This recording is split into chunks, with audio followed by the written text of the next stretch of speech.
can store is called as what storage? Total. Second one we have something called as EPS. EPS. It's called as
Hi, good morning. So just give couple of minutes, okay? Let everyone join, then we'll start.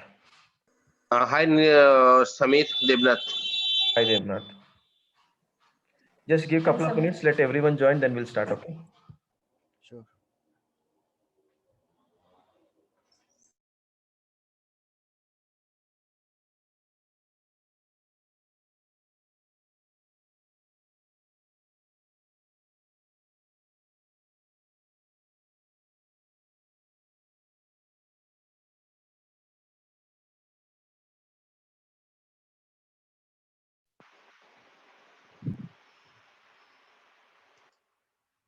Hello, hello, hello, hello. Hello.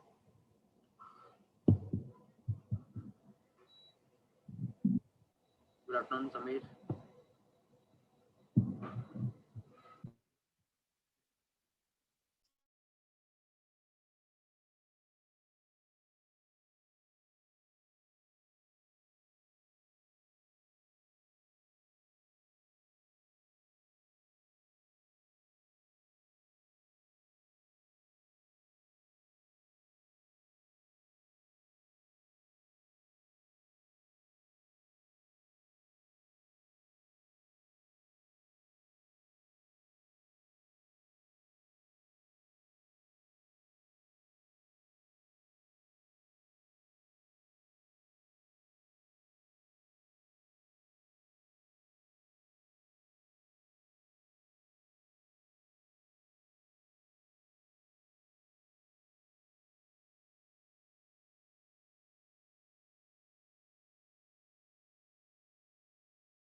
Okay, let us start the EC2 session. So we discussed about what is Elastic Compute Cloud, and we discussed about the instances, and we discussed about EBS, and we discussed about instance types in the first class. And today we'll discuss about how do I install the instance in AWS platform, and how do I connect to the instance, and how do I access, and how do I terminate, and how do I do different options in Amazon EC2, which is what we are going to discuss. So if you go to the instances, the first thing is that when you go to the services, on the left side you'll find EC2, Elastic Compute Cloud. So when you click on EC2, this is the page which it launches you. So whenever you want to install an instance, on the left side, click on instances. And when you click on the instances, there is an option on the right side called as launch instance. Select this launch instance. And when you select the launch instance, here you have different types of instances. So let us see how to install the Linux instance first, then we'll see the Windows. So I'm selecting the Linux instance. So before selecting the Linux instance, here you need to understand, always select free tier if you want to do any kind of a testing. So this is a free tier eligible, and it has 64-bit hardware. One is x86 and one is ARM. ARM is one processor, and x86 nothing but is an Intel x86 processor. ARM processor is basically used for the mobile based platforms, and 86 is nothing for generic OS and applications. So I'm going with normal infrastructure. So x86 64-bit hardware I'm selecting. The moment I select, I get different types of machines. T2. So I already explained you what is T2 Nano, T2 Micro, and all these are nothing but instance classes. There are five types of instance classes we learned yesterday. So what is that 5 types? Do you remember?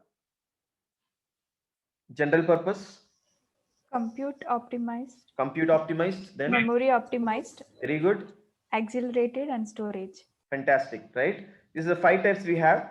So this is general purpose T2 Micro, which has 1 CPU, 1 GB memory, and I'm clicking on next. The moment I click on next, it gives me a list of details. One is that it's asking how many instances you want to deploy. I can say 1, I can say 10, I can say 100, I can say 1000. Depends on my requirement. So I just need one machine for testing. So I'm selected 1.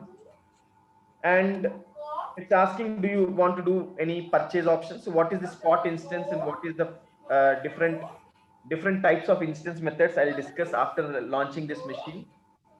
Then here you can, it's asking for the network. So as I told you, VPC is nothing but a network.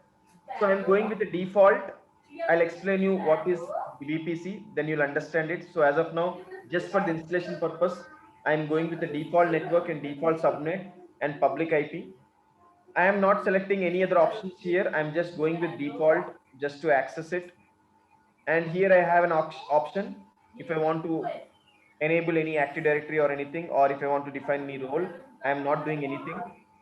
And it's also have an option called as termination protection. One option is there. What is this termination protection, and what is the hibernation? Hibernation is nothing but a sleep mode. So termination protection, if I enable this, nobody can delete this machine accidentally. So whenever somebody want to delete it, it will ask you to first uncheck the termination, then only you can delete. So it is just for the additional protection they're giving you. And do you want to enable the monitoring? You can enable. And here tenancy, there are types are there, shared and dedicated. Shared is nothing but public cloud. Dedicated is what I told you, private cloud. And in dedicated, there is a host also, a physical server they'll provide you, private cloud. So I am going with public cloud shared model. And it's asking for any credit. Do you want to have any defined credit, or do you want to use any kind of a file system? I am not using anything. And there is an option called as metadata and user data. So what is this metadata and user data? So metadata is nothing but data about data. So if I want to know, Samir, your voice is not clear. Hello. Hello. I can hear. You can't hear? Samir, your voice is not clear. Oh, is it for everyone or No, No, I am hearing you loud and clear. No, Samir, everything's clear. Yeah, it's clear. I'm clear to hear. Okay. So I think Your voice is not clear. okay. I'm my mic set, everything is working, and I'm able to hear. I'm loud only. I'm not sure if it is something from your laptop because other people are able to hear me very clearly.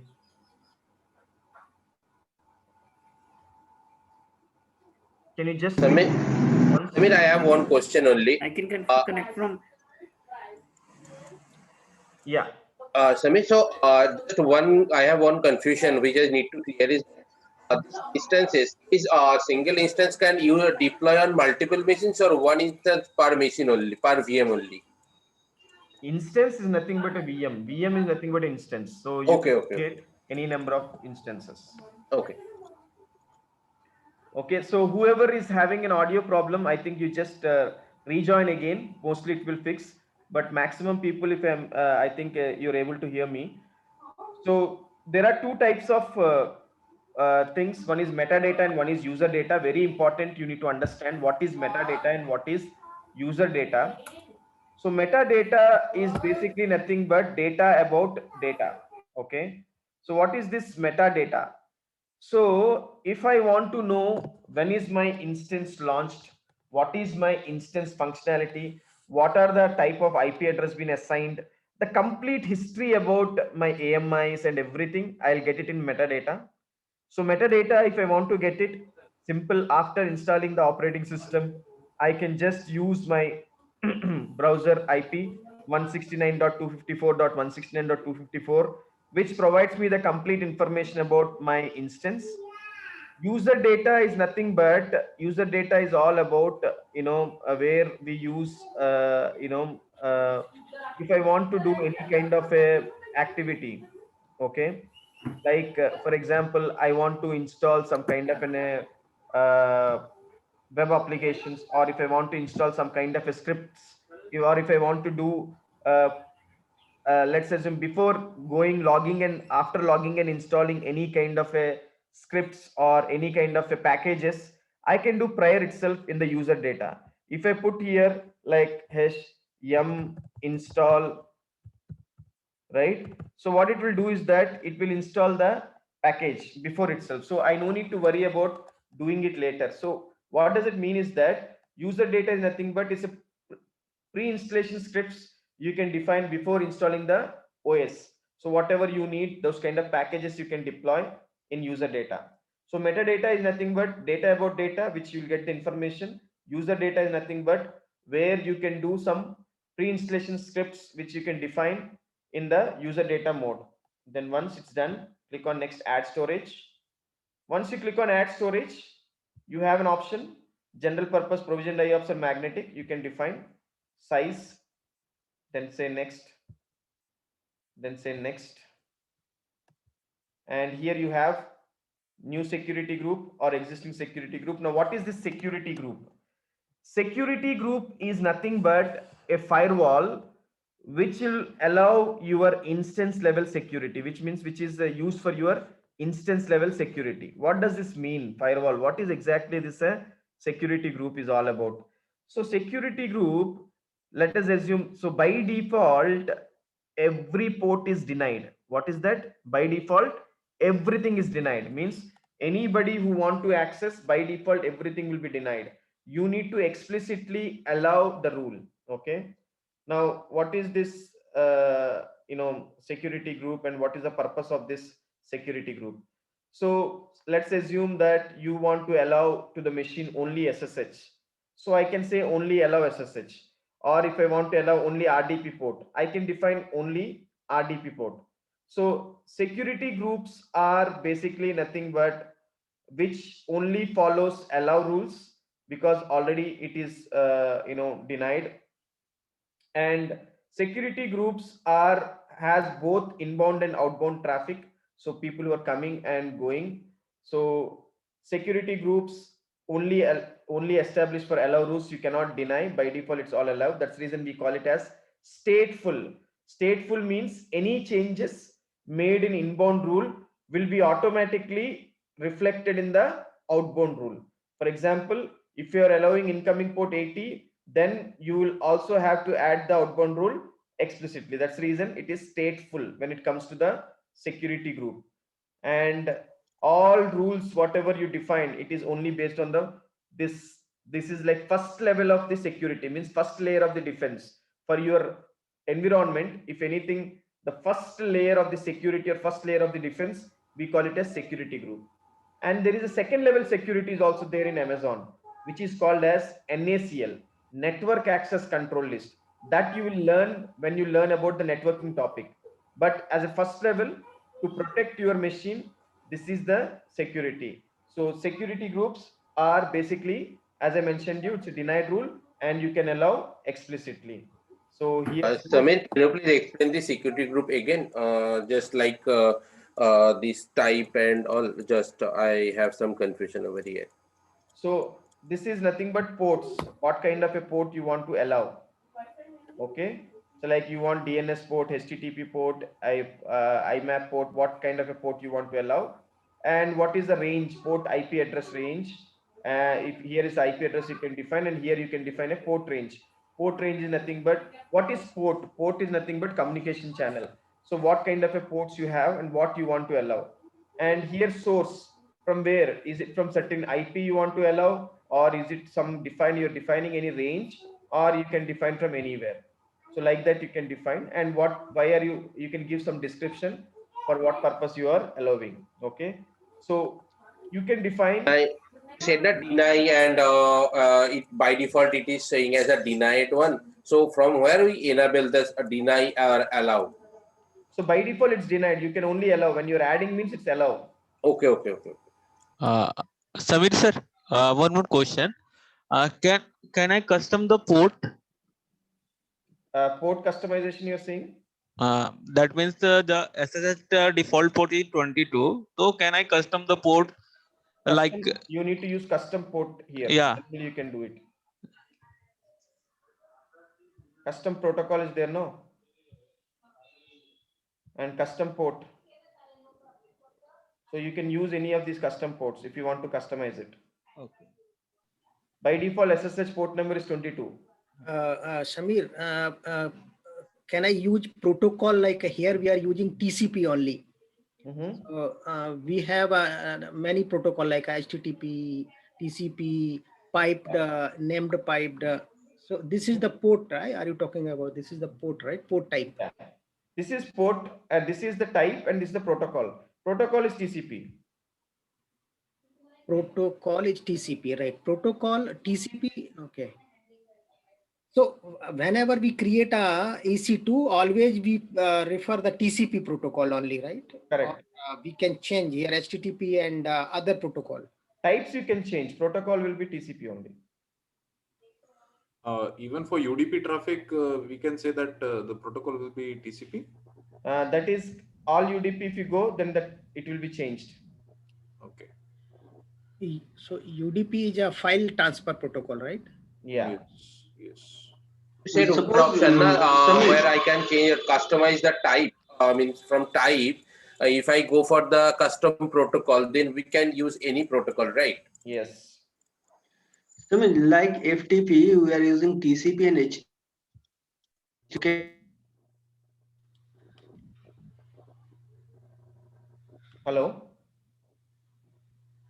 Yes, Samir. Yeah, somebody was asking and it was not audible.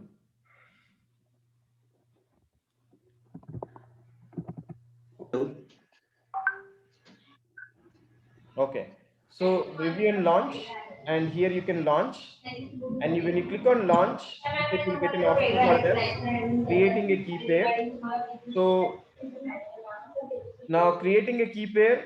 So basically key pair is nothing but a combination of public and private key. So every time whenever you launch, you need this key pair. This is only for the first time as you are going with the AWS managed instance. But if you are having your own instance and your own password, then you don't need a key pair. I am doing for the first time, so I'm creating a key pair. I will say my Linux machine, and I'll say download key pair, and say launch instance. And if I click on view instances, I can see this now machine is getting created. I can say my Linux machine, anything I can give a name.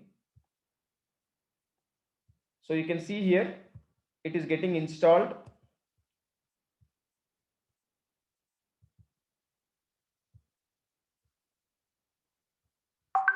Just wait for a few minutes.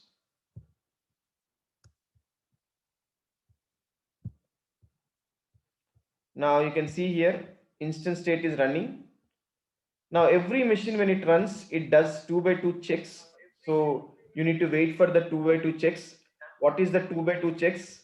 So the 2x2 checks are nothing but, basically 2x2 checks are nothing but if one, one is for the hardware check and one is for the software check, which we say. And if you go here, status checks, if you see, if you scroll down, right, you can see here, the checks will happen. One is system level checks and one is called as instance level checks. Okay. Now, if I want to connect, I can click on this connect option. And if I say instance EC to instance connect, I can connect and it will gives me automatically the connectivity option. And I scroll down and I can say directly connect. So you can see here, the machine got connected. So I'm in the root mode now. It's all done. So I'm able to connect without any problems. So it's very simple. I just installed and I just clicked on connect. I'm able to connect. But this is basically through a graphical console which you connected to your EC2 Linux machine. But if you want to connect through your PuTTY or any kind of a PuTTY machine, then how can you connect through the PuTTY machine? So for that you need to have PuTTY Gen or and PuTTY software in your laptop. So go here, type PuTTY Gen, click on PuTTY Gen, and this is already I have downloaded. In your case, if you want, you can download it. So if I have a PuTTY Gen, I can convert that PEM file into PPK because PuTTY understands only PPK format. So I click on PuTTY Gen and click on load. And in the downloads, I think we are downloaded. If I click on all files, so my Linux machine.pem is the file. I just need to extract and say OK and click on save private key. Yes. And click on desktop and give a name, my Linux VM, whatever I want. Save it and close this. Now when I want to connect, open PuTTY, go here and scroll down, close it. Click on PuTTY, click on PuTTY software. It's asking for the IP address. So because you're connecting from outside, you need to use the public IP. 65.0.178.14 is the IP address which it has used, which it has been taken for the machine. So then go to SSH, click on auth, browse, and this is the one which we just created, testmachine.ppk. My Linux. Linux VM. Okay, mylinux.vm.ppk, click on OK and say yes. So it is connecting. Username is ec2-user. Enter. The moment you enter, it will validate your key and it will try to push you inside your console. So now you are able to access it. So now say sudo su. Now cd / and so you got your Linux and you can hand over to your Linux admin and he can start using this VM. Samir, we have selected SSH in PuTTY. So why we have selected? Because we have when we have created EC2, that time I have selected a type SSH and protocol or TCP. So that's why I am selecting in a PuTTY the same protocol. because your putty works with SSH only, no? Okay. Putty works with SSH. Okay. Is there any other way, like a few companies not allowing the putty to access the Linux No, no. machine? Only then graphical, HTTP or through putty. Only these two options you have. PowerShell also will work. PowerShell, I think. No, Linux doesn't work on PowerShell. Windows, you can use PowerShell. SSH secure shell will work? Yes.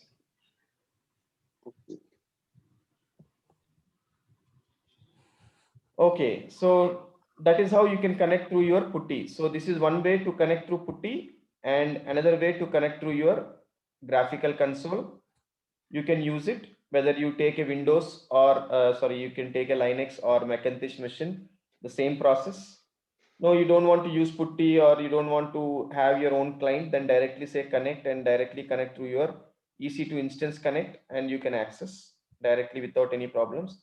Or you can download the SSH client, which we just now did it. So these two options you have, whatever the way you want, you can connect. SSH client is nothing but putty, right? Correct. EC2 instance client is GUI mode. Yes, it's a graphical web browser based graphical. Okay. This is how you can access your machine. Now here you can find the instance ID. It will provide you the private IP address details. It will provide you about the DNS. It will provide you about the what kind of a VPC it used, what kind of instance type it used, and everything, complete information is there. Okay. Now if you want to if you want to stop, you can stop. You want to reboot. No, you want to terminate, click on this and say terminate. The moment you say terminate, the machine will get completely wiped out. Means your volumes, everything will get deleted. When you say terminate. Terminate means the machine is no more will be available. The machine will be deleted from your AWS. So whenever you do the labs, you make sure that once you're done, you terminate it so that the VM will not be running. Same way, Windows, click on launch instance and type Windows, enter. And which are the Windows OS you want, select. The same way, T2 micro, whatever you want, add storage, 30 GB, same way, configure security group. So now it came RDP. Why? Because Windows, for the connectivity, Windows machine, you need to have protocol called as RDP. What is RDP protocol? Remote desktop protocol, right? And say anywhere, Debian launch. I already have a key pair, same key pair I'm using. Launch instance, simple, go down, view instances, and here give a name called as my Windows machine and say save. Now Windows machine is getting installed. Same thing, Windows also will take couple of minutes, maximum 2 to 3 minutes. Just wait for 2 to 3 minutes.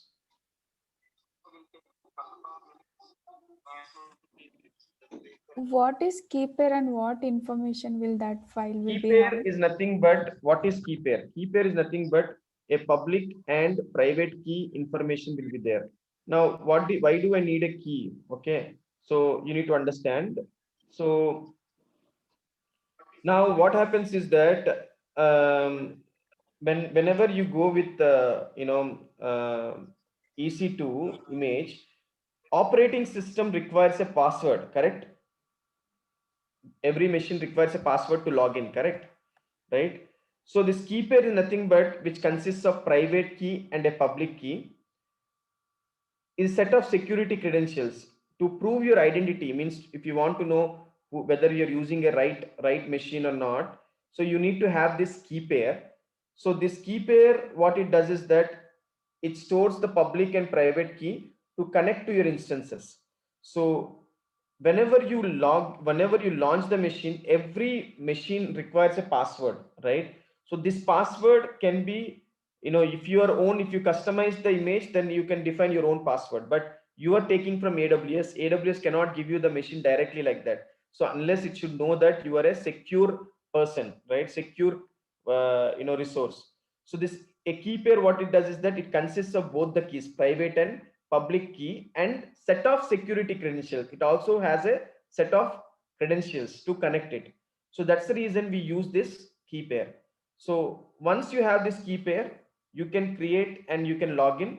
So the advantage of key is that it does the encryption. 2048-bit SSH2 encryption is there in the background. So the advantage is that it's very much secured. So with the help of the key pair, you can retrieve the password to connect to your machine. So once it is connected, then you can easily log in and you can access your VM. So key pair is must for the first time, and the next time onwards, you don't want to use every time key pair, then you can automate by changing the password and create a custom template. Then you don't need a key pair. Now go here and say connect. For the Windows, you click on RDP client. There's an option called as download remote desktop file. Click on this download demo desktop file and click on this get password and browse.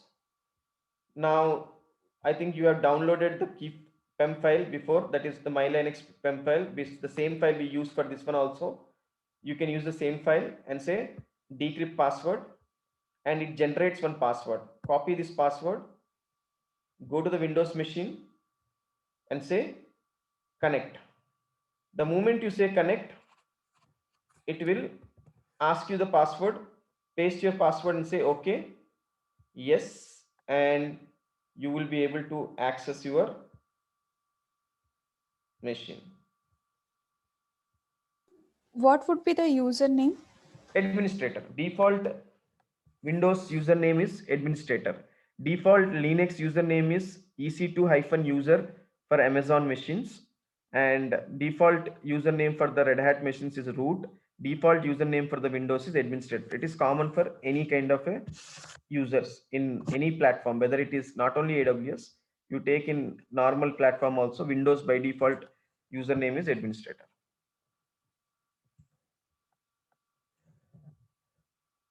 That's it. See, you are able to access now Windows machine. Hardly it took 2 to 3 minutes. Your machine is ready. Hand over to your Windows admin. Now he can do whatever he want to do.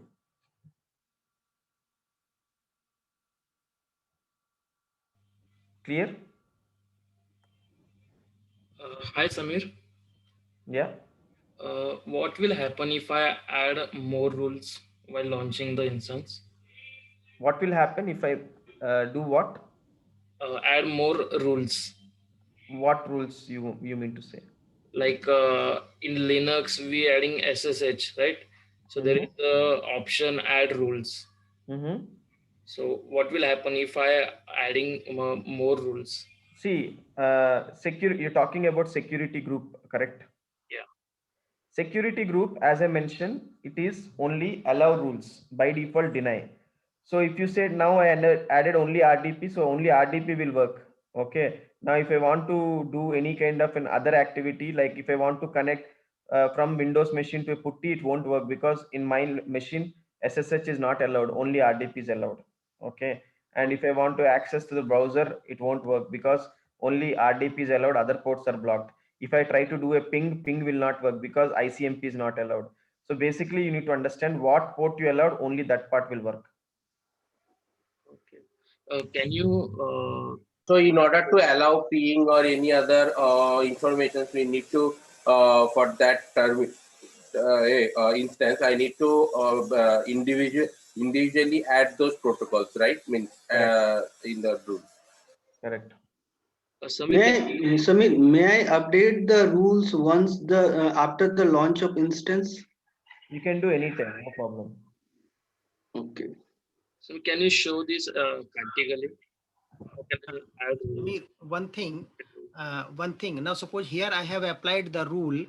When we will apply the NACL, right? NACL. That time those rule will work or? That's what we are now discussing only on EC2, right? When I talk about networking, that time I'll explain you how that works. NACL is a second level defense. So when you apply in the network is nothing but your you are opening everything. It's network level, it's allowed. Your server will server level also, you can, if you want. Network level it is allowed, but on the server side you can still block.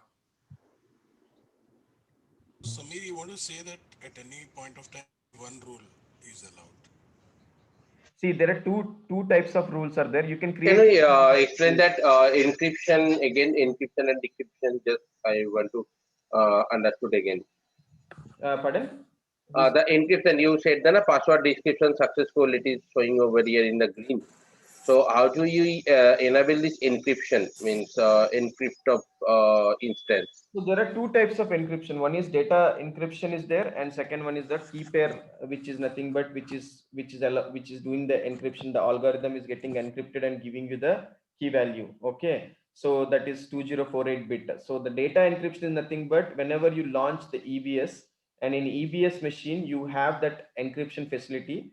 Amazon provides you two types of encryption. One is called as key management service, and second one is called as AWS server side encryption, SSC we say. Okay, now when you click on launch instance, when you click on select, and when you click on next, and when you click on add storage, here you get the encryption. Can you see this? Yes, yes, yes. This is called as data encryption. Okay. And what encryption do we use? Means basically, if I want to secure, means key instance or the data encryption only. So there are two types of encryptions. One as I told you, one is server side encryption, and second one is called as key management, KMS based encryption. So server side encryption is one method, KMS is one method. So you can use any of these two encryption. Now, what is this encryption and how does it works? Just need to be patient. It will come. Can you show us how can we add more rules after the launching instance? You need to see, if you go to networking,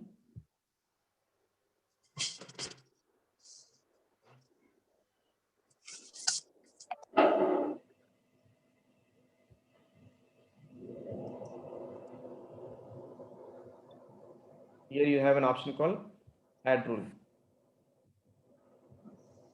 You can add whatever you want. If you say all traffic, then everything is allowed. Go here, save. Okay. Okay. For that, you need to go to EC2 and click on security group. There you'll get the option to allow any rules. Go here, click on security, and if you scroll down, you'll find an option called security group. Click on that security group, and then you get an option called edit inbound role, outbound rules. Edit inbound rules. Go here, and what rule you want to add, scroll down and say add rule. You can add. Okay. What is the other question? Samir, when we allow all traffic, then RDS, RDP other rule I think won't work, right? Because we have applied admin level rule. Which one? We did now. You're asking about the present rule, what I applied? Like now, suppose I have applied 2-3 rules, and after that I have applied all traffic. So then other rule will deny automatically, or it will check? By default, everything is denied. When you say all traffic, all ports are open. Simple.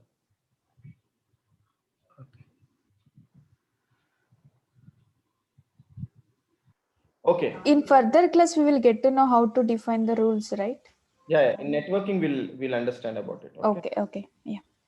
So we know now how to connect to the Windows, and again how to delete same instance state, and scroll down and say terminate instance, terminate.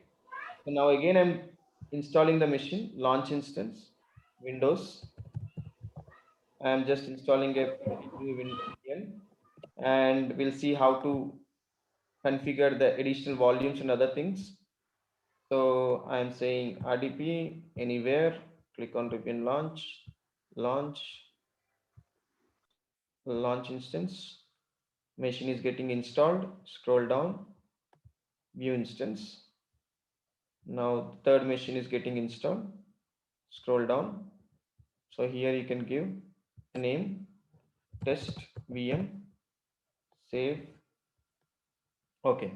Now, as I told you, right? So these are the virtual machines, and we have something called as AMIs. What is this AMIs? AMIs are nothing but Amazon Machine Images.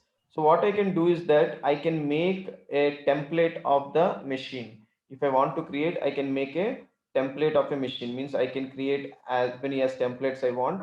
I can create the templates. I can create the machines. So the advantage here is that now if I want to customize it, right, I can customize the images. I can configure the images like as per the application packages. I can define it. Samir, through templates we can create virtual machines, right? Yes. Okay. So multiple virtual machines we can create through Yes. templates. Yes. Okay. So for example, now I have this machine. Let's assume that in this machine I install some software and some packages and all, and I want to make this as a image. So I can say create image. I can give a name, like I can say my custom image, I can say. And if you want, you can give a description. And if you want to have define some volumes out of that, you can define it. And I can say create image. The moment I say create image, what happens is that my custom image is getting created. So if I click on AMIs, so automatically you can see, right, there is the image is getting created. I can say, let's assume this is a SAP machine. I can say SAP image. So this is my custom image. So this machine is getting created and it is private and status, right? So go here. So status is pending. So it will take some time to create the image. So once the image is ready, so whenever I go with the instances, right? So whenever I want to launch any instance, that time I can say launch instance. On the left side, can you see this AMIs, my AMIs? Yeah. If I click on that my AMS, automatically that AMI will be loaded here. Now it has been not loaded because it's still creating. So once it is ready, once it is available, once you see this gets status becomes available, then automatically this particular image will be available in that AMI list, and I can use this image, and also I can share this image to multiple people also, or to multiple accounts. I can see if I want, I can share AWS account number. If I say that some XYZ account number I want, I can give that account number. By default, whenever you create an account in AWS, AWS will provide you 12-digit account number. You can create an account number and you can add the permission. Because I don't have the account number, I'm unable to. But if I want, I can provide the account number. So that what happens is that my image can be used by someone. Like for example, you created one application with SAP, blah blah blah.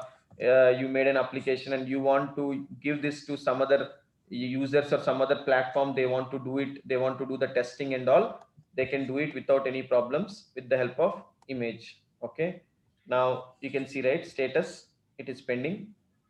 Samir, AMI is nothing but the clone, na? Yeah, AMI is nothing but Amazon Machine Image, which is nothing but a ready-made template. It's a snapshot which prepares in the background, and whenever you want, you can use this. Okay. It is nothing but a copy of instance, right? Yes. Okay. So where you can create a multiple instances. Okay. So basically AMI, it's a virtual appliance, you can say. So Amazon Machine Image, we say. So this, whenever you want to launch an instance with the AMI, you can use it. So by default, this AMI includes EBS snapshots in the background, backed with your volumes, and it also has the launch permissions. What kind of a permissions you want, you can launch it, and you can create your own AMI as per your requirement, and you can customize it. And also you can buy, you can share, and you can sell the AMIs. Suppose if you want to buy the AMIs from the market, you can buy the AMIs from third party, or you want to share this AMIs, you can do the sharing of the AMIs, or you want to sell this AMI to some XYZ customer, you can sell it. That is also possible. And if you want to take it from the marketplace, you can take it from marketplace also. Amazon provides you marketplace also. And there are some paid AMIs also, like some developers, they prepare their own AMIs and they put it in the marketplace. Let's assume that you are one developer and you made one proper software which is included with Ubuntu, Linux and everything you configured, and you want to sell it, you can put it in the marketplace and you can put some price tag for your software. And if anybody who uses that from the marketplace, and they will be, there will be a commission to the Amazon, and after that whatever the left amount, the standard usage fees is there, no, after the usage fees of Amazon, the amount you will receive the amount from your AWS. So like that you can also sell your software. So like this, AMIs can be used, can be sold, can be also created by your up to your requirement. So if I go with instances, if I go with launch instance, you get all this option. You can go with marketplace if you want to take it from market. Now if you click on my AMIs, so you can see, right, whatever you have prepared, that image is available now. So I can select this image and I can deploy the software. So that is one option. So all these are the different options you get when you configure the AMIs. Can So we the download the images in our local machine? No, you can't. So Samir, those kind of images is chargeable in AWS. Like if I will create a on image, then put some bunch of software and some bunch of requirements. So if I will put on a global, my image is put in the global, so then they will charge AWS charge bill us. That's what is it. So the two things are there. Now, if you made an image with your own software and all, and you are the licensed of that particular image, right? So you can sell in the marketplace. So Amazon will charge from the customer if they are using an Amazon platform. They whoever is using that machine in the Amazon platform for the virtual hardware, that storage or that consumption, Amazon will charge, and you can put your charge for your software. Okay, so Amazon will not charge from me for the image, right? No, for you they'll not charge you because you are uploading it. So you need to go to Amazon Marketplace and you need to first register in Marketplace as an account, and you can So this is a free of cost service from Amazon for us. Yes, it is same like, see, how many people know Google Play Store and Apple iStore, right? In Google Play Store, you can create an account, you know that, right? And there's no charge for it. And you can upload your own images and you can download your own images like that. You can do it, right? Same way here also. Yes. Got it. Okay. And Samir, the image which we created now is a copy of this test VM only, right? Yes. We don't need to configure again. Yes. Okay. So basically, we just made an image so that if you want to, suppose in this, we have not customized anything. We just simply created an image with the test VM. If you want to customize it, you can customize it. So it's up to you. So I just created an image to show you how exactly AMI works. Okay. Okay, but if we make any updates in test VM, if we change the configuration, will that reflect on the image as well? No. Okay. No. For that, again, you need to update your AMI. Okay, by deleting the existing one. Correct. By terminating. Okay.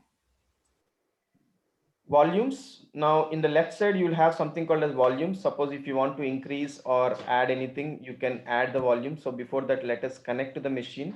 So I'm just saying connect. And so RDP client, I'm downloading this client, get password, browse, and my Linux machine PEM open, and I'll scroll down and I'll say decrypt password. So I got the password, select testvm.rdp, connect. So Control V, password.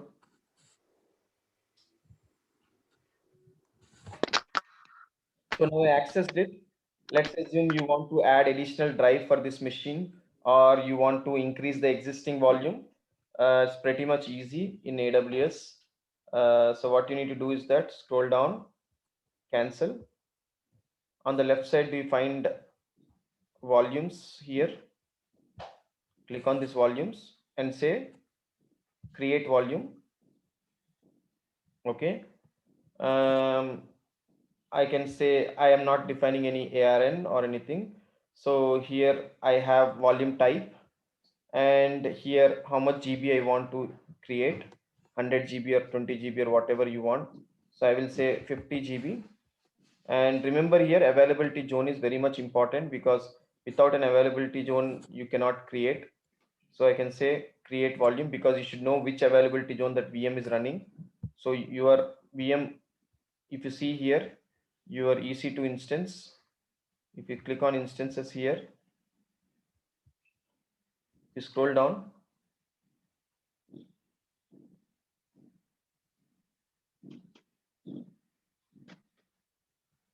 where is that?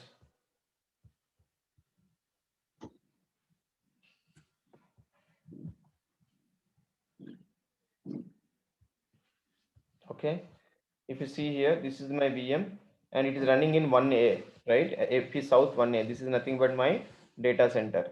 So go here, scroll down, volumes, make sure that whatever you have created, that volume is also running in the same thing. You can see, right? I created now 50 GB in 1A. Okay. Now, if I want to attach, click on actions, and there's an option called as attach volume. Can you see this? Click on attach volume and select your instance. So your instance, what it is running, and I'll say device type, okay, XVDF, attach.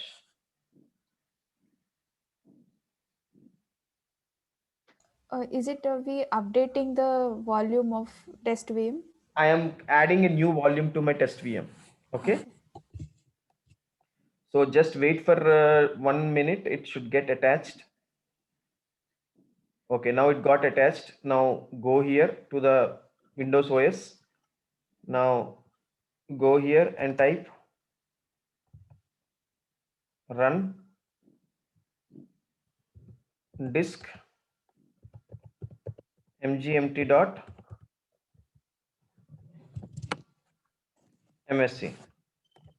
Can you see this 50 GB?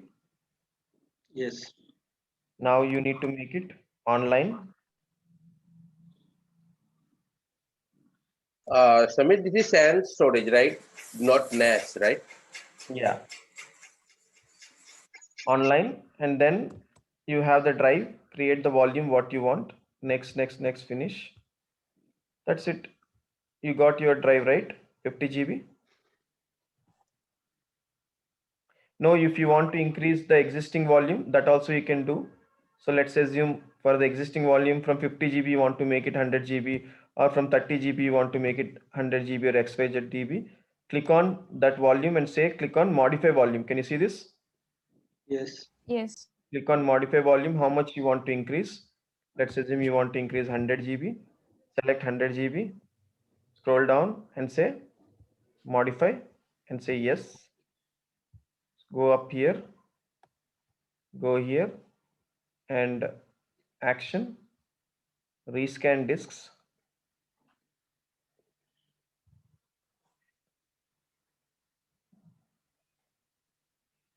Can you see that 70 GB got added? Yeah. Now right click and say extend volume, say next, and say finish. Now you got the 100 GB.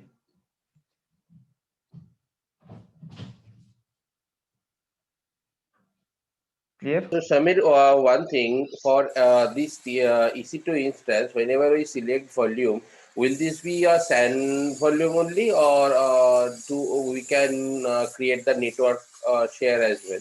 No, only EBS volume. Only Storage EBS. SAN. Okay. Samir sir, When we terminate the instance, is the volume is still available? Okay.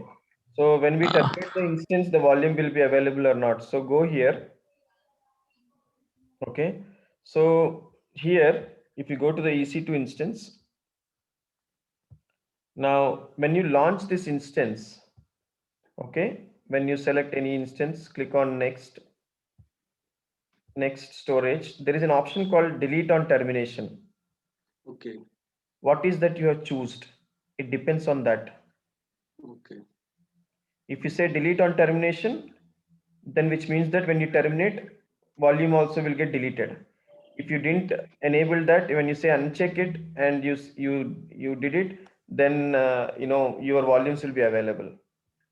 And we can, whenever we can create more instance, it can be attached, right? Yes. Okay. So Samir, one thing regarding this volume, for example, just now it has been told that in case we do not check that delete the volume on termination, we are creating a new, we can add this volume in the other instances as well. So can we add in multiple instances as well these volumes, these other volumes which are still over there? Means you're there saying should be some data, right? You're saying that can you attach these volumes to other instances? Right, right. Not use. Yeah, as long as if you're not used, you can attach to any other machine. No, but in that instances, if we attach any volumes, there should be some data, right? I mean, for example, the OS should be there or something. So will not be hampered anything? No, nothing. I think one volume can be attached only one EC2.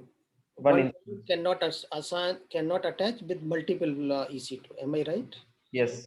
One volume, one EC2 instance. If you want to attach single volume to multiple EC2 instances, that is possible in EFS, not in EBS. Okay. Yeah. What is the next question?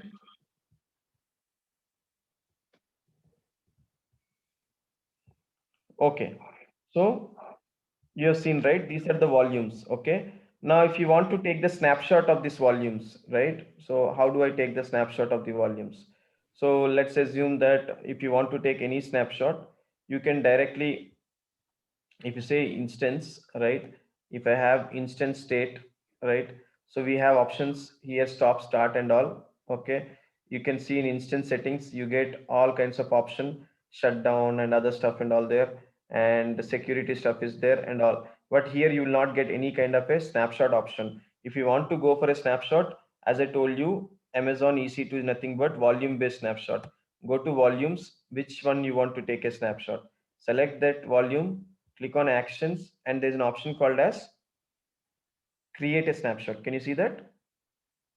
Yes. Yes. Click on create snapshot, give a name. Let's assume you will say that this is primary Windows. Let's take an example. I can say like this and say create snapshot. So when I create a snapshot, snapshot gets created. And on the left side, when you click on the snapshot is getting created here. Okay. Now, so Samir, when we take the when we create any template, does it create image of volume also? Yes, it's a snapshot only, no? For volume, we have to create snapshot, right? And for instance, we have to create templates, right? Yes. So it's creating, so you can see here. Creating image is also nothing but snapshot, right? Correct. Can we take full instance as a snapshot? No, it's volume based snapshots. So when you cannot have, like for example, in an instance, you might have 10 drives or 20 drives.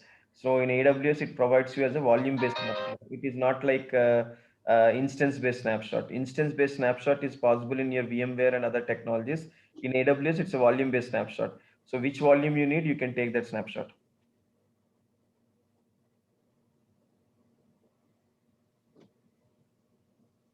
Samir, if now suppose I have created an image, then volume, whatever the volumes are attached in the EC2, that volume also covered in that image. Yeah. Okay. So this gets created. So depends upon the size, the snapshots gets created. So where is the snapshot is getting stored in AWS? I told you. S3 centralized. S3 storage. right? S3 So storage. we discussed yesterday about 3 types of storages. What is the 3 types of storages?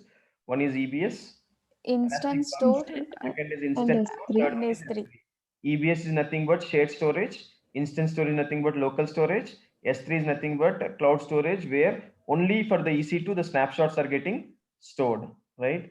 So that is what. So the whatever the snapshots here are nothing but it is storing in your S3. So from these snapshots, I can create any number of volumes. I can say actions and say I can create volume whatever you want, and I can create an image. So as per my requirement, I can start creating, and I can encrypt the volume also, and I can do whatever I want. So once the snapshot is created, so the moment you have a snapshot, you can create a volume, you can create an image, you can do a fast restoration. All those are possible. Okay, once you created a volume, you can attach that volume to the disk. I mean, attach the volume to your EC2 instance again. So let's assume that your machine is, your disk is got corrupted. So what you can do is that from the snapshot you can create a volume and you can assign to the disk. Means how do you attach? Once you create, the moment you say, for example, this is a snapshot, and I say create volume from the snapshot, automatically volume gets created. If I scroll down here and say create volume, so the volume gets created, F7717. If you go to the volumes, the volume got created, and I can say actions and attach volume, and I can attach to the instance, and I can say attach. The moment I attach, what happens is that that disk will get attached to that particular instance, because we have created a volume out of the snapshot. Means from the snapshot we configured a volume. Like that, you can create snapshots, you can create volumes, you can delete volumes, you can extend volumes, you can play however you want to play with it. Remember, only one thing is that you can create the volumes, you can create the snapshots, you can attach the snapshots, you can create the image out of the volumes. All those things you can do, but only thing is that there is a limitation. The limitation is that this volume is maximum capacity 16 TB, and limitation of the snapshot, there's no limitation on the snapshot side. You can create as many snapshots as you need, as long as your drives and OS is supporting. So Samir, can we create a rule for creating automatic snapshots or anything? Say at any point of time we forget to take the snapshot and this got corrupted. So Okay, is very there good. any way that we create an automatic rule that after a Very certain good. point of time we have to create a snapshots? Very good question. So how to create an automatic snapshots, rather than going with a manual work. So you are learning a concept called as AWS Solution Architect Associate, right? Which is the where you could do manually everything, and which you're learning to do it. There, if you want to do the automation, right? If you want to automate it, right? So that is when you will have this concept called as snapshot automation, that you can do through AWS Lambda by CloudWatch monitoring integration with the rules, so that we can say that whenever this particular disk gets full and so time, and every day so and so time, create a snapshot. Like that you can do only when you integrate with your automation part. So for that you need to learn the automation course, where they will explain you and they will teach you about how to do the automation on, not only in snapshots, for anything like reboot schedules, automation on the snapshots, automation on the VM backups, automation on the application installations, blah blah, different tools. Chef, Puppet, Ansible, Jenkins, there are so many tools are there. There are so many Amazon services are there, which are related to the development associate. There you will understand all those things. All right, thank you. Everything is possible.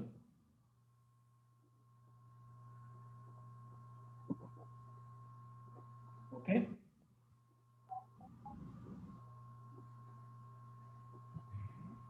Creating volume, for instance, can be done by both like a snapshot as well as volume, right? Yes. So there is no much difference. It's No, from the almost snapshot you can create a volume and you can attach, and you can create an image also, because snapshot is nothing but the image format only, na? yes. In volume, we can only create the volumes. Okay.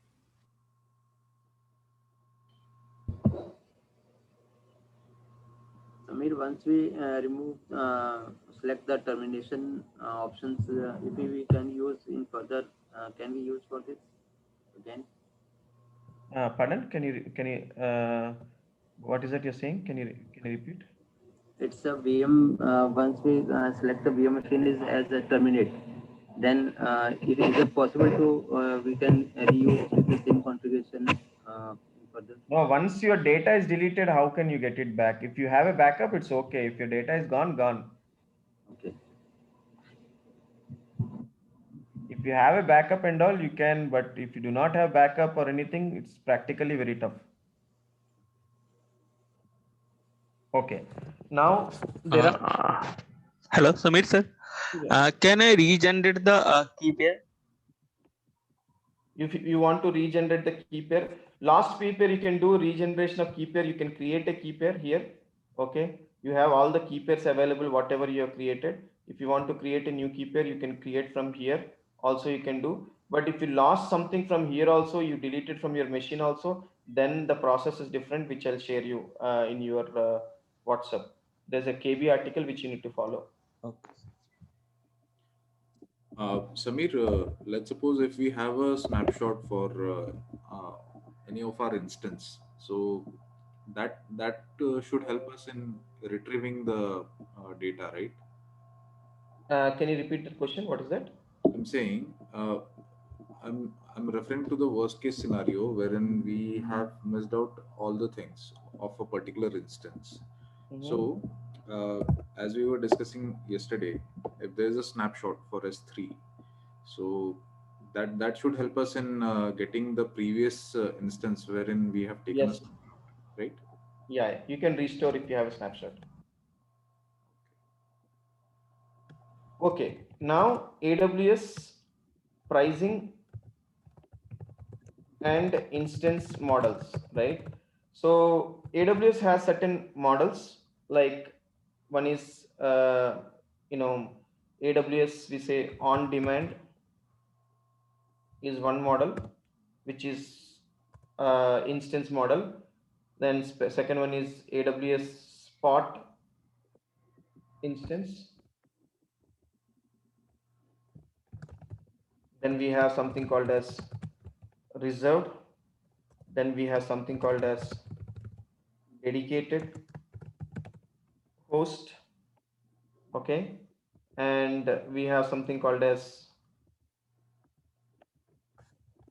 on-demand spot, dedicated, and dedicated instance also we have. So what is this? These are called as instance purchasing options. Okay. So majorly we use on-demand instances. What we are doing now is on-demand. So here it is basically pay by second you are paying, and you are per second, per minute, or per hour the charges. On demand, when it comes to on demand, CPU, memory, network, disk, operating system, everything you will get it as a package when it comes to on demand, including the OS license also. And it's basically public cloud in the shared hardware.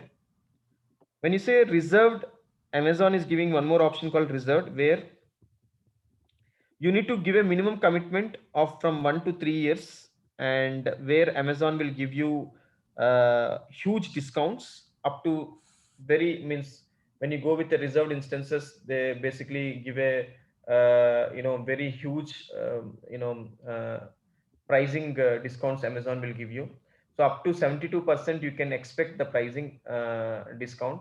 And now who uses this reserved instance is that, like service companies, like what they do is that they buy lump sum amount of images, like machines, from 50 machines, 100 machines, 1000 machines, they will buy at a time. And what they do is that they sell further to their clients because they are getting in cheaper price. So that is one advantage they get by using this reserved instances. And the second thing is that, as I mentioned you, dedicated host is nothing but where you are getting, Amazon is giving you one physical hardware dedicated to you. And the spot is also one more kind of a method In the spot, what happens is that it is like a bidding. I think you people know IPL bidding, right? So what they do is that Amazon, so wherever there are unused EC2 instances or images, right? Like for example, let's assume that you are in Mumbai and Amazon has so much of instances, means so much of hardware not being used in some UK or some Germany or some kind of a data center region. What they do is that they create some spot instances with huge discounts, means they'll provide you with the huge discounts. Okay, so when you go with this huge discounts, there you will get these options in the spot. So that is one advantage you get all this. Okay, so whenever you get this spot instance, so you will get in cheaper price, like how you get reserved instance in cheaper price. Spot also will get in cheaper price, but the only problem is that it is, you will not get wherever you want. Wherever Amazon provides you the offer, only there you need to select. That is one advantage you have. Reserved instances, as I told you, minimum commitment is required. And dedicated host, you need to, basically Amazon is providing you a physical hardware, like basically per socket, per core, or per VM, the physical host fully dedicated for your requirement. Generally we call it as private cloud. Now the advantage is that when you go with on-demand, spot, and reserved, you are paying only based on your EC2 instance usage. In the host, let's assume host supports 20 instances or 30 instances. Whether you use 30 instances or 40 instances, Amazon is not worried. Amazon will be charging basically on the hardware. So you need to pay for the complete hardware, not for the instances. Now if you say that, sir, I need a dedicated machine only, but I'm not ready to pay for the hardware because I need dedicated, but I just want to pay per only for the machine wise, then Amazon is giving you dedicated instance, similar like a host, but in the host, hardware control also will be there. In instance, you're only getting the instance, and the payment, you're only paying for the instance method. And these are the 5 different methods what you get for the instance purchasing options, we say. Basically when you want to buy Amazon, you get this instance purchasing options. And in one thing is that spot instances are cost effective solutions for the, if you are not really worried about any location specific on the machines and all, you can go with the spot instances. And reserved instances, as I told you, if you are expecting a huge offers and huge discounts, you can go with the reserved instances, and you can at a time you can lump sum purchase and you can keep the hold, and you can give commitment at least minimum 1 year, 365 days, maximum 3 years you can give, and they will hold it. And there is there are payment option also, like one is that upfront payment also you can do, or you can do partial upfront, like you're not going to pay the complete money but discounted money you can pay. Or the third option is that no upfront is there, but only thing is that the discount price will be less if you're going with basically it's a contractual obligation for the no upfront. So if you're based on the credit history, if your billing history is good, then only they'll give you the no upfront option. And also in the reserved, there is an option called convertible. Suppose you are into a reserved option and you want to convert that into a normal instance, that convertible option is also there. If you're really not using those many instances and future you want to convert some machines into on demand and all, that also possible. Basically all this is nothing but the payment options, means how you can take the machines from AWS. These are the majorly 5 major options you get: on demand, spot, reserved, dedicated host, and dedicated instance. Any questions?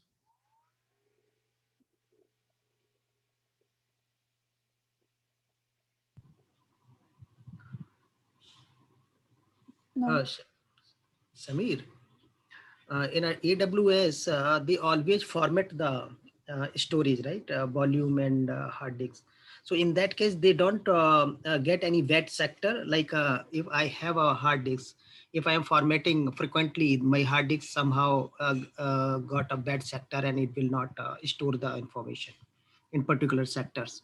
So in AWS, how they are managing, because we are we people are mostly using a volume and Physical structure and all, there's nowhere disclosed, Devesh. That's what I've said.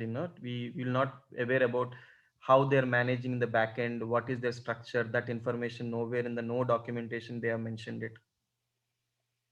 If that is known, everyone will be aware, right? So okay.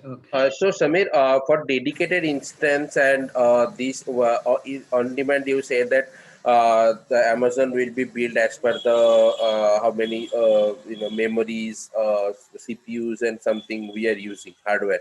So for spot, reserve, and dedicated host, when we reserve and dedicated host also these memories and this will be included over there, right?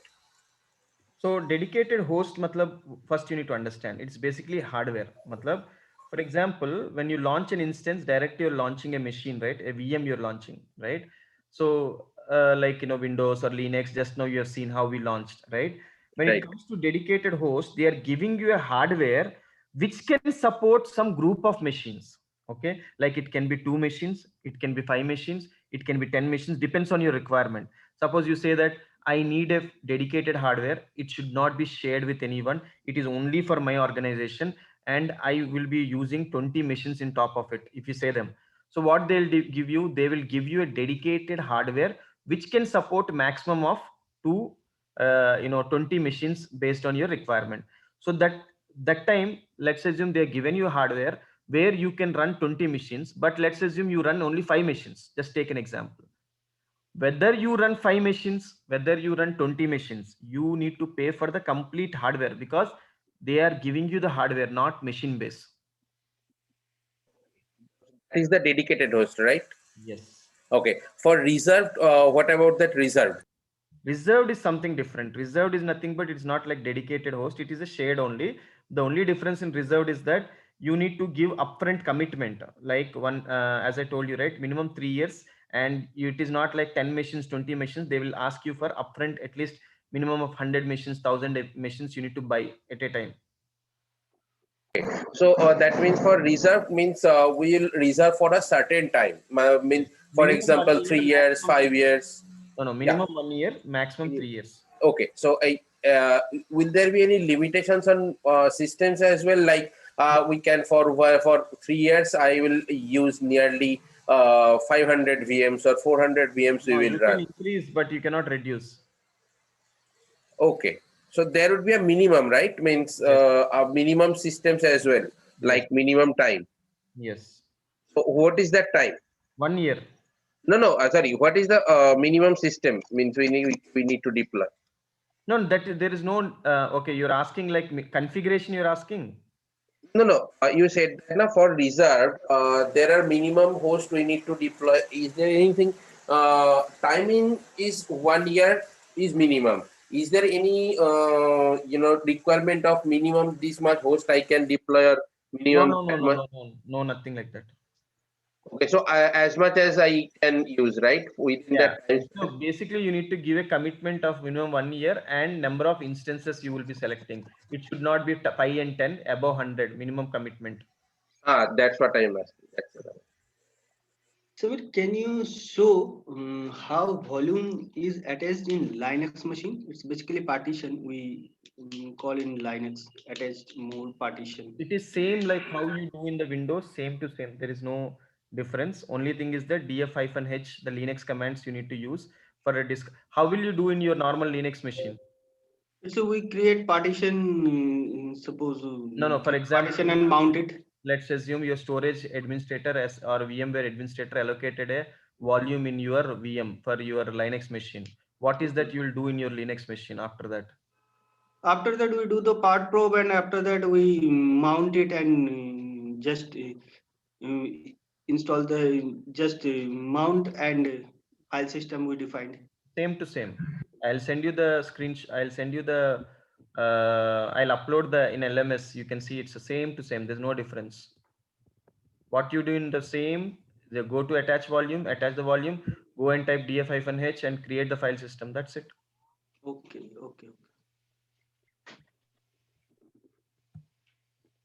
So you understood what are the types of instance purchasing options. Clear?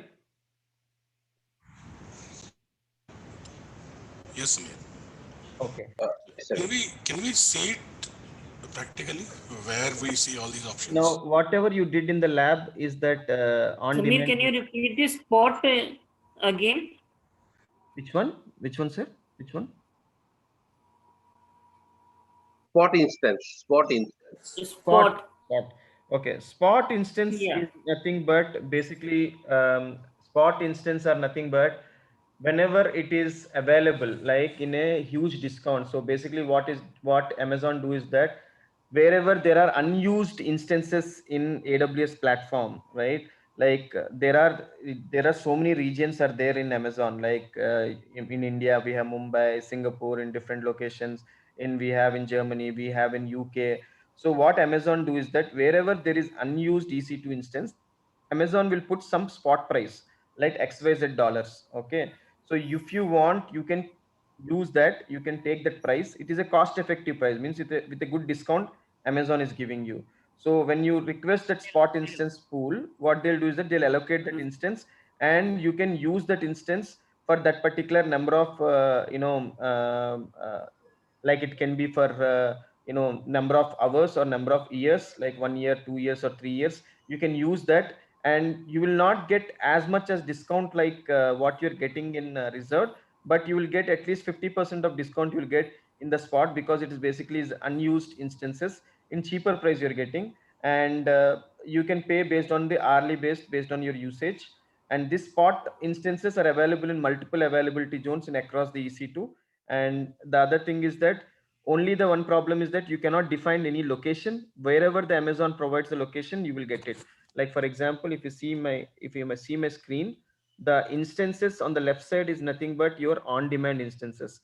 So the labs what you did right now, you're doing only with the on-demand. On-demand means ready-made. Okay.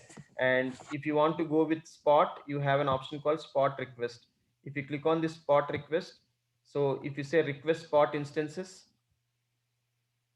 here it will give you the types of workloads what you need, and it will also ask you for what kinds of instances you need. And at the bottom, if you scroll down, these are the requests available, spot instances memory, and these are the configurations available. So you can see, right, one instance and this much 18 instance pools are there, and this is the expected per hour and target capacity. So basically what is the advantage is that keep this request valid for now for 1 year. So I can define, so minimum 1 year you can put this. So what is this? This is available, these fleets are available in this locations. So you can see here, the moment you launch, so C5 large, R3 large, vCPU 2, 4 GB memory, these are the spot prices. So savings of on demand means when you compare with your on demand, if you go with C5 large, normal price is something expensive, but with your spot offer price, how much they're giving you? 0.0273, and you're getting a discount of 67.88%. Same thing if you're going and deploying in R3 large, then you are getting with 85.74%. Like this, you are having a spot instances availability. So it is basically what available right now, which Amazon is giving you. Now, if you want to what is this C5 large or these things? Can you please go down below? Go down below. Can you scroll below? Yeah, this is what is this C5 large, R3 large? What does this mean? Devnath, you didn't attended last class, so I No. Yeah, I have explained this in the last class. So what are the 5 types of instance types we have, sir? Anybody can explain? You have general purpose. We have compute optimized, we have memory optimized, we have storage optimized, we have accelerated graphics. Okay, C5 is nothing but compute optimized. M5 is again, general Memory optimized, right? Yeah, so memory optimized. We have storage optimized. Like this optimizing model instances, those are. Okay. Memory optimized or R series, not M. Yes. So there we have different series are there. So when you log into the series notes, there if you go to the AWS documentation, it will tell you which series is for what model. So based on that, you need to select it. Got it. Okay. Here we have M series, right? Is it storage type? you're asking about M series instant type. yeah. So we have instance types, right? So one of the instance type will be there, like it can be compute optimized or it can be storage optimized. So you need to see that which model it is going with. M5, basically M5 is comes in general purpose also, M5 model. Okay, and C is basically nothing but which comes under compute optimized. Basically all C5 models will come under compute, and R will come under memory optimized. All R kinds of models will come under memory optimized, and P model will come under what is that, accelerated graphics. Okay, and storage will come under I3, I3, D3 and all. So those models will come under storage. So basically your general purpose is nothing but your M model. Okay. Currently, how many series are there? Oh, currently how many series are there? Series, C, R, M. CA. He's asking about how many series. How many series are there? Okay, only 5. I told you, no. So the models are 5. The series are so many are there. T2 series, T2 micro, T2 nano, T2 small. There are so many series are there. Every model has a multiple series, but it's practically tough to remember because they keep on add all the series in different times.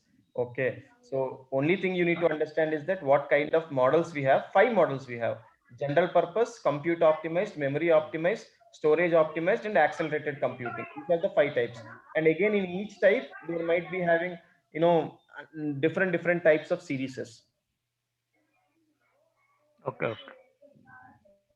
And Samir, AWS pricing is for additional information for us, right? What is the question? AWS pricing is for what? Additional? Is it's additional information for us, or is it are we going to use? Are we going to use means it is all depends on use case to use case, Deepika. So for example, let's assume that you have a requirement where customer okay, first you need to understand the use case. Let's assume you are running a company called as like a service company, okay, like Capgemini, or you are working for a IBM and all. So what they have their own cloud also, right? What they do is that they have their own cloud called IBM Cloud, Bluemix, right? And apart from it, like customer came for the requirement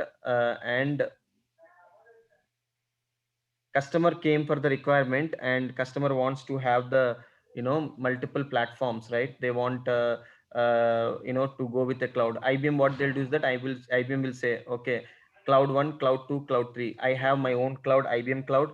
No, you want Amazon Cloud, we are also doing Amazon Cloud. Azure Cloud also we support. So what IBM will do is that IBM already will purchase all this reserved instances and everything in the background. They will have their own console, means then customer will not know which cloud the backend is, what platform they are integrating and how they integrated that and all, they won't know. So when they log in, when they launch the instances, they will launch the instances from their console, but the backend, it will be running in AWS platform. Okay, so customer this IBM or Capgemini or a TCS, these people do is that they will buy lump sum images, means they'll buy a lot of instances in the background for the cheaper cost, and then they will sell to their customers. Like every if you are working in service companies, you might have worked, right? If your TCS means will you guys work for only TCS? You work for the client, correct or not? Yes. Same way they manage the client's infrastructure.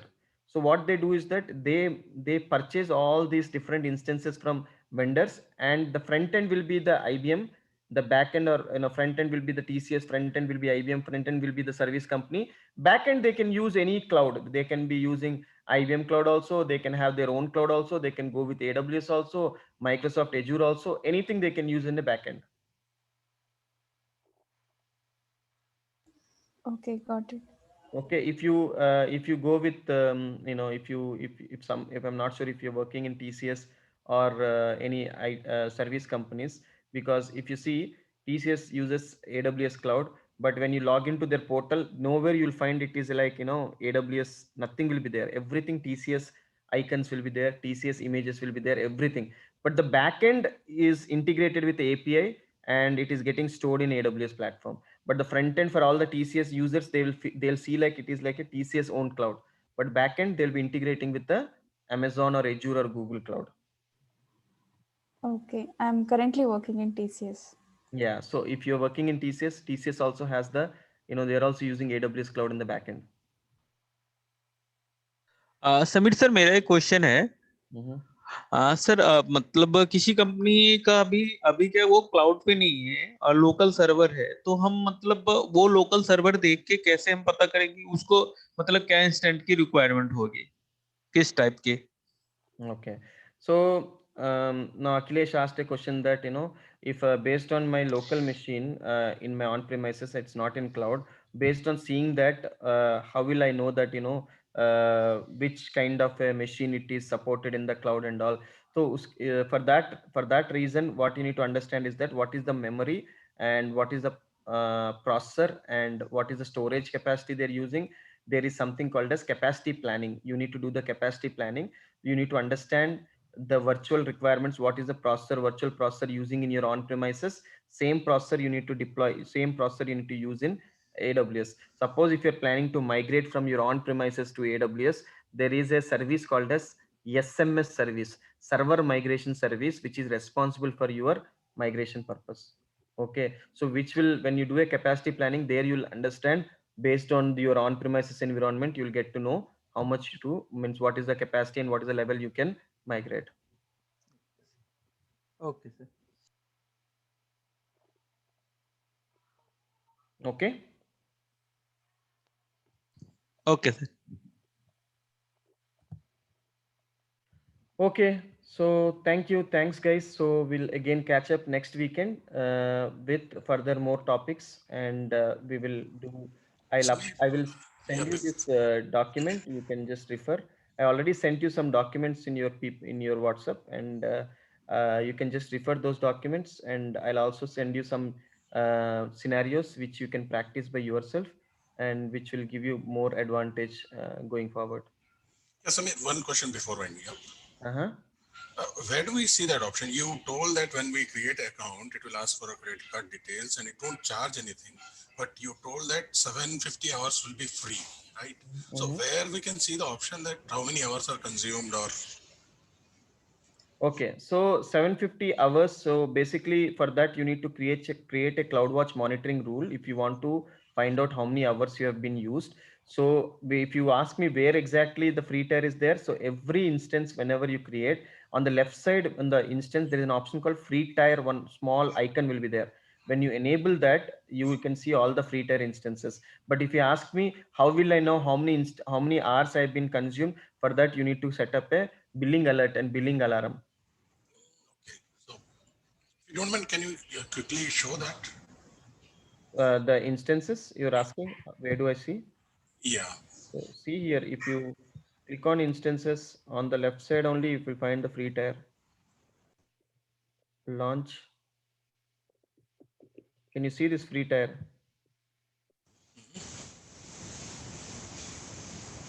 Are you able to see? Yes, Amir. If you select this, you will only get all free tiers. For every service, it is there, not only for. And the billing details, that billing you said the CloudWatch, CloudWatch we can. Yeah, for that billing, you need to create a CloudWatch monitoring rule for that. For that, you need to understand how to configure what is CloudWatch, what to do and all. So there you need to go to. So this is my billing report. Okay. And here it will tell me what all I have consumed, what is I used it. Can you see this? RDS I used this much, EC2 I used this much.